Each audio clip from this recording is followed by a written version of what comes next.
citizens or the mass people to actually have ease of access to information and other services. People don't have to go to the services will come to their doorstep as easily as they can. But there are some problems we find or we figure out when we get to know the people more. Like, the mass people might ask a question: is the government even interested to know that are we even satisfied or not? Number two, are they even listening to us? Do they want to listen to us? Or do they really want to figure out that are we satisfied or not? And number three, that if so, they're interested and they want to listen to us, what are they going to do about it? Well, this sums up to one single problem, that is ineffective feedback mechanism. Well, after we actually do this, or we actually analyze it, we find three major problems behind this ineffective feedback mechanism. Those are: number one, no accountability; number two, no transparency; number three is no control mechanism system. Going back to no accountability, Bangladesh government has an improper accountability system. That is, nobody is accountable, or somebody is accountable to someone, but this is improper. They don't actually go by the rules. So people might think that these people are not accountable to someone, so they really don't care. Number two is no transparency. The data that are being collected might be tampered or turmoil. So they might not show the actual figures or the actual data that are being perceived. And number three is no control mechanism. Nobody has specific control, or is the people that are actually serving or doing the work of serving the data or perceiving the data are actually working or not? Are they doing the work assigned to them in a regular way or a regular basis, or doing the work in actually a good manner? This is not judged or being controlled of. So that is why the effective feedback mechanism is not actually working. The next slide will be continued by the second speaker. Hello judges, I'm going to basically talk about the solution part. So this is our big idea, cell-phone push-pull service. So what is actually push-pull service? It is basically a mobile phone service system that is provided by the telecoms, and it is a very good way to get the response of the citizens of our country, and it is very easy way to do it. Like, if you have any problem, like for example, if I don't have money on my account, and I can request my friend that whether he can pay for my bills on behalf of me through push-pull system, like 1 for yes and 2 for no. So we have to roll this thing into our system. And how are we going to do it? Like, if the government has any questions regarding any problem that we're facing, they can just send us a SMS and we can answer through 1 yes and through 2 no. And the next problems that we have to face, like what kind of problems we are facing, we will give them the problems by a unique code that will be set by the government. Like for electricity bills, it will be 1001, for roadblocks, it will be 1002, and so on. So when we will give them our feedbacks, how are they going to track us? Like, from which area we are giving the SMS from? This will be, they will do it through through their cell towers. And through cell towers, they can track the area from where I am giving the SMS from. Okay, so for the next slide, I'm going to call.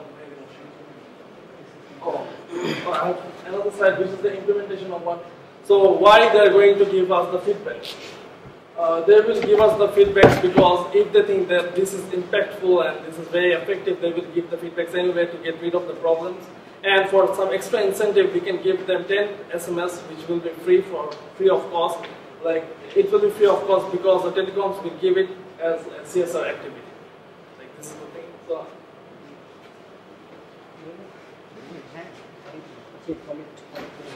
if I want to talk about the feasibility of this idea, I have to look into the population of this country, which is 160 million people. Out of this 160 million people, we find 150 million people use mobile phone. And if I convert this number into percentage, I find that 71.8% of people use mobile phone, which is massive.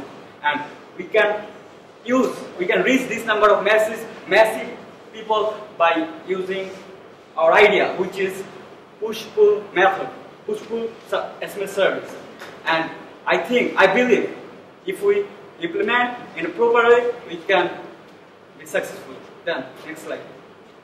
Our timeline. We are taking 1 year as our timeline, and this 1 year will be divided. This 1 year will be divided into 3-4 months period. And this 3-4 month period, we can see that from January to April, we can see that we can reach 5 crores, and from May to August, we can see that we can reach 8.6, and last but not the least, we can reach in September to December to 11.2 crore of people. Then I would like to call next presenter. I'm pretty sure you are confused what happened. So let me come up with the solution once again. So what's the problem that how are we going to do about it? To deal the problem? We are going coming with the push-pull system, right? So the push-pull system that has been explained is that, for instance, we are facing a problem, and so the government might want to ask whether we are actually facing the problem. For example, they want to know whether in a particular area is there a problem in the roads. So the government might have a provision where they will give us a call, and if we have a problem, we might actually give. We might say yes. If we want to say yes, we might press 1, and if we are not having a problem, we might say no. Now, what we might do is we might even go for some feedback, or we might provide our information to the government. Like, yes, we have this problem. So how can we do that? The government can have coded system. For example, they might have code for roadblocks, roads, and all of the problems. So we might give a call, and that call will the call, which will be free of cost, will be counted as a complaint. And this will be this is how the push-pull method works, right? So, the big proposition that we came up with, we believe that this is going to be enough, but still we are coming up with other solutions. Like, we want to have social network platforms. Now, why would someone give feedbacks on social networks, right? People would actually give their solutions if they can get any footage from them. For instance, likes. So we have to create that. For instance, in Reddit, if you give any good comments, or if you post something that's good, people vote up, and if it's not cool enough, they post it down. So something like that. We have to come up with that solution where social networks would encourage feedback system, right? And another is going to the traditional ways of setting feedback booths in government institutions, like Poroshobhas and such, where people can go and give their ideas and feedback. And furthermore, what we could do is we could go for online service through email and other blogs, emails and through blogs. And last but not least, we could actually go through the manual systems, which are cumbersome, but we will go through that. So, evaluating the push-pull system and the problem and the solutions that we have presented so far, people still might think that the government is oblivious and that they might not actually respond. Thus, they might not respond properly. And the most important thing is the success of these implementations depend on the check and balance system and how the government actually makes sure that the telecoms are actually doing it. So in order to get the level of response that we want, the government needs to make sure that the telecoms have this the telecoms have this push-pull system more frequently. For instance, in months or even weeks. Having said that,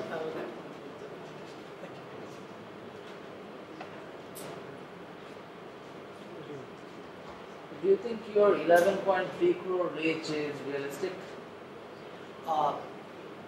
We know that we know for sure that the population that uses a cell phone is 1.5 crores. So if we want, we can actually reach that. So how do you define reach? Someone gets a message, is that reach? Or someone gets a message and acts on it.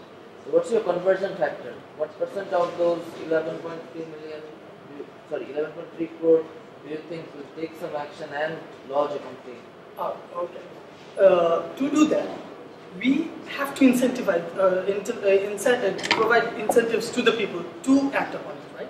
So what we could do is, we could provide them the incentives. For instance, if you give a feedback, what you will be given is 10 SMSs, just say, or they might be given some airtime, as in some credit. So for that, people might actually go on further.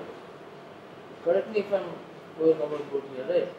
Wouldn't that influence people to go for undue complaining?